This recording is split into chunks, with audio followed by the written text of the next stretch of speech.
Maďarský veľvyslanec Csaba Bálog, s ktorým som rokoval a ktorému som aj navrhol, aby túto pamätnú tabuľu, a respektíve aby apeloval na túto maďarskú mimovládnu organizáciu, ktorá vlastne ako keby jej predsunutou rukou je Manevy SKSRO, aby sa naša pamätná tabuľa vrátila a prípadne, ak to považujú majiteľia budovy za vhodné, nech tam umiestnia tabuľu aj v inom texte, ktorá sa týka Andreja Hadíka, či anglickom, maďarskom, alebo respektíve inom svetovom jazyku. Napriek rokovaniam a matičnej trpezlivosti, lebo Matica Slovenská celý jeden týždeň vlastne hľadala možnosti, ako zmieriť túto situáciu.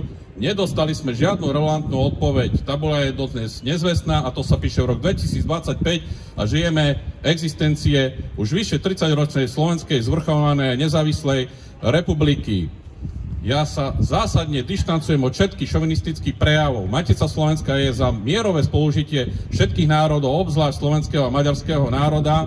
Podporujeme všetky aktivity slovenského štátu a Slovenskej republiky ako také a jej orgánov, aby sme mali nadštandardné, hoci aj spojenecké vzťahy so štátom Maďarsko, ale treba si uvedomiť, ak chceme budovať vyrovnané a korektné vzťahy, tie sa musia budovať na úcte, tie sa musia budovať na vzájomnej dôvere, a nie na pokutných vzťahoch a nie na intervenciách z Budapešti rôznych vládnych či mimovládnych maďarských organizácií, ktorí pokutným spôsobom odstráňujú pamätné tabule v druhom najväčšom meste Slovenska, a to v Košiciach. Košiciach, kde žije väčšinový slovenský národ mierovo aj so slovenskými občanmi národností maďarskej, českej, ale aj inej.